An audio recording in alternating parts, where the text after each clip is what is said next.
What is up, vegans? LiberEAT here with my good friend Jairo. We are on the street, or better today, in the mall, interviewing people about the relationship between hypocrisy and morality. But it's actually about animals.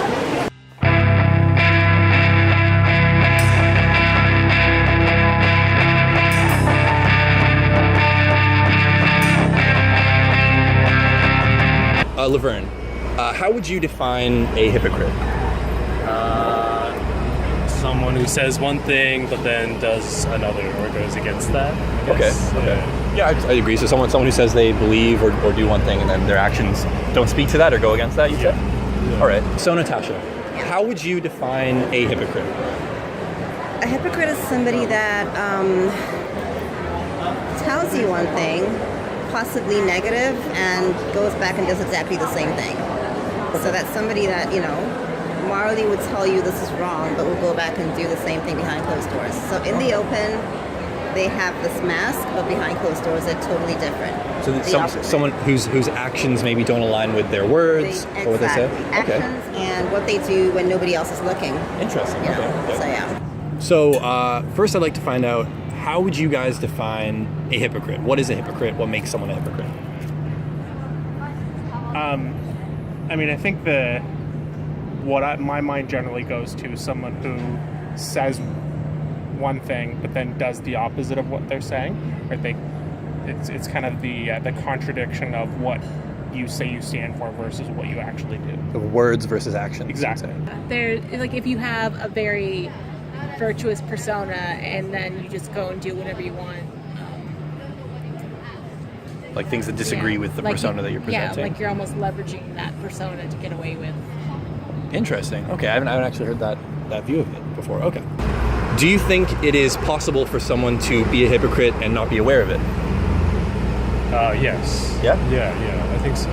Do you think it's possible then for someone to be a hypocrite or be coming from a hypocritical position and not be aware of it? No. No. Really? That's interesting. Okay, I so think that we know when we're doing something. I'll know if I'm telling you to do something that I don't live by myself. I don't see how you can get that wrong. Now, do you think that it is possible for someone to be a hypocrite or be acting as a hypocrite and ignorant of the fact, or unaware of the fact that they're being a hypocrite? I think that's possible. I think generally that's probably less common. Usually when someone's actually being a hypocrite, I think that there's some level of knowing there. I think if you don't know that you're being a hypocrite, then likely you're just uninformed. Okay. Right? Or ignorant of what the actual situation is. So let me present you with a hypothetical situation. Let's say I told you that I was staunchly against racism, for example, right? And on my Saturday off, I would go to like a farmer's market or flea market, and the KKK had a booth there, and they were selling like handmade candles, really nice candles, and I bought some of those candles. Would I be a hypocrite then?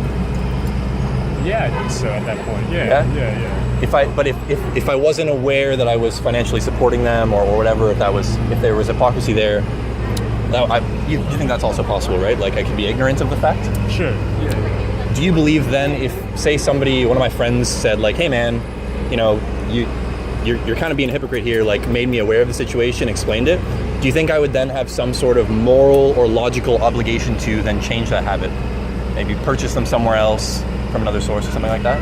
Maybe not an obligation, but maybe I guess that comes to like a personal reflection, right? Choice? Like the choice that you feel comfortable making. Yeah, that makes sense. Those that I buy on a regular basis.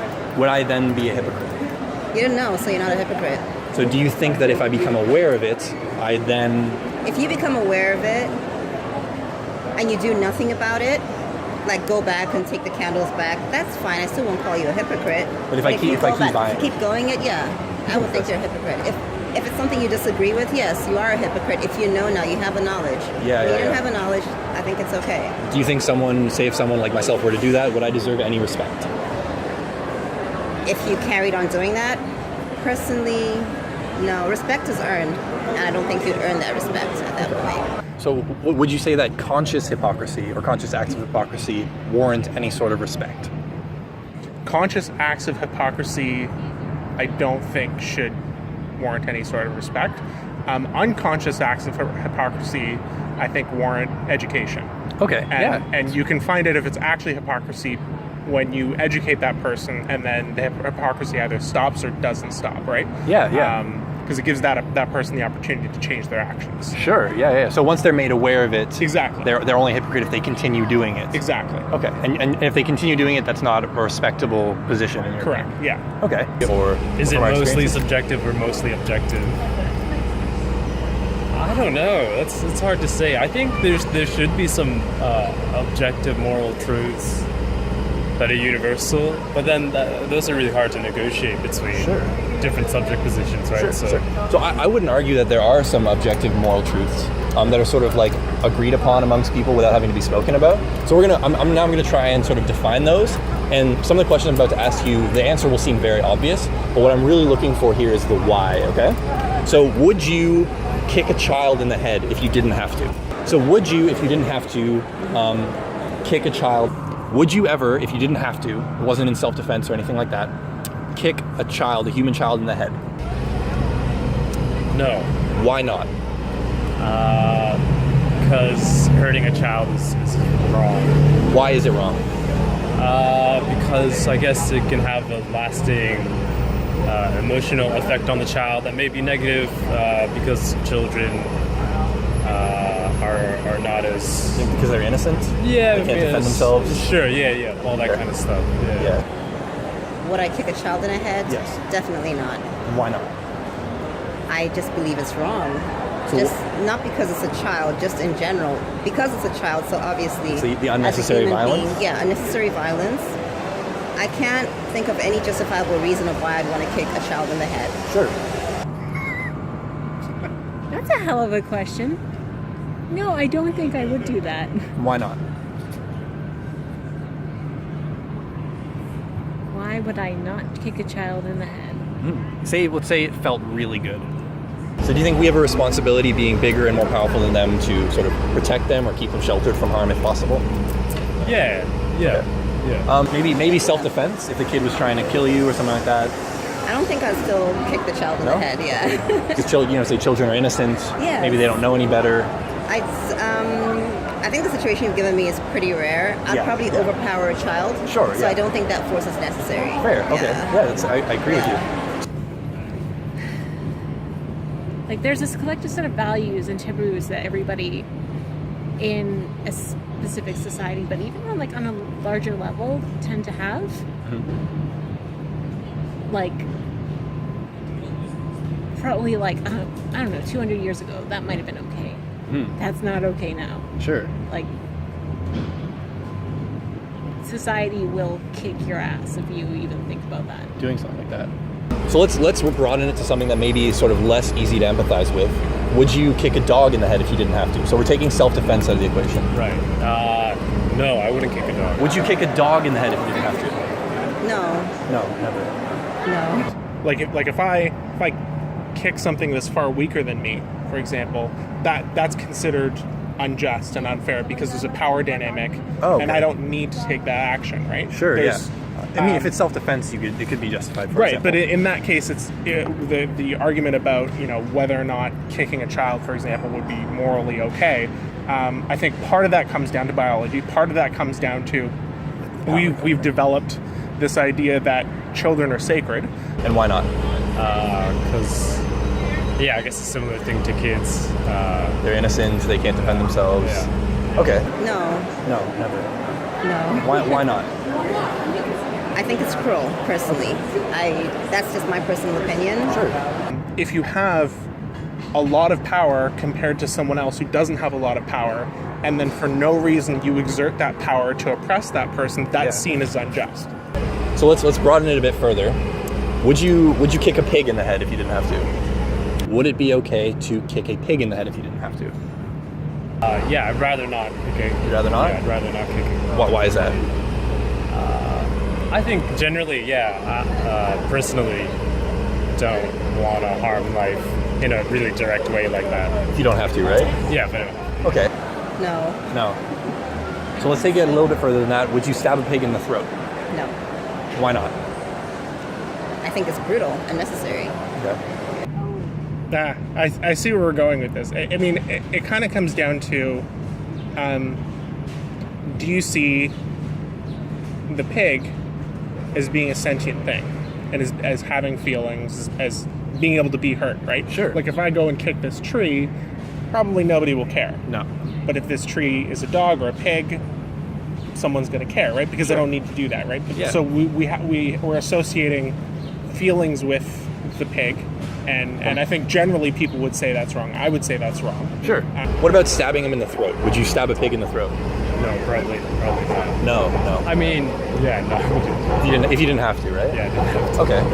Do you mind if I ask? Do you consume, like, do you eat pork, for example? Yeah, absolutely. Yeah, I consume meats and meat products. I mean, do I work at a pig farm and that's something I have to do? I'm sure they have other ways of farming pigs. I don't think I would stab it. Again, it's the action. It's just brutal for me. Sure. So do you eat pork? I do. I like bacon. So yeah, but I still wouldn't stab a pig in the throat. Is it okay to stab them in the throat or electrocute them or throw them in a gas chamber? Yeah. I Or how do we morally justify that if it's Right. something we acknowledge? and I'm getting the sense, and correct me if I'm wrong, that this is kind of about our almost addiction to mass producing meat, essentially. And that's kind of my guess. You can correct me if I'm wrong. Sure.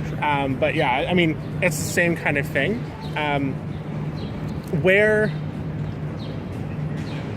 now, again, the reasoning, this whole way along, we've been assuming no reason. So if we're stabbing a pig, and generally people stab a pig to kill the pig, Yeah, to right? eat- Or to they eat it, electrocute the pig to eat the pig. Yeah. So then it's like, what are the reasons for doing that, right? Yeah. So what are the reasons that societally people consume animals? Do you kind of see the hypocrisy in it? Yeah, 100%. Yeah. Do you think if you wouldn't stab the pig, it makes logical sense to pay someone else to do it? I see where you're going with that. I will be honest and say I don't know how pigs are slaughtered. I just don't think they're stabbed in the throat. I think there's a humane way to do things. I think there's a disconnect between people who are consuming animals and what happens to the animal. Of course. So I think far fewer people would choose to eat meat if they had to kill the pig themselves. Sure. There are two ways mainly that pigs are slaughtered. Yeah. One of them is they have their throats slit and their blood out. Okay. So it's not quite stabbing, but it's similar. Yeah. The other, I'm not sure about Canada, but I know in the U.S. and the UK, the ethical standard way to kill pigs is to kill them in a gas chamber. So they're burned from the inside out with CO2. They die screaming, and that is like the most. Yeah. I think people would still eat meat. It's just that those animals would have much better lives. I mean, the family farm was around for a long, long time. Mm-hmm. Yeah. So what I was trying to get at when I was asking, so what are the societal things that influence those choices? One of them, let me know if you disagree with that, is one of them being taste, right? Yep. Meat tastes fantastic. I won't argue that. Yep. Second being convenience. Yep. Any restaurant you can go into, any shop sell animal products. They're easy to get. The third being tradition, right? Yes. It's been going on for a very long time.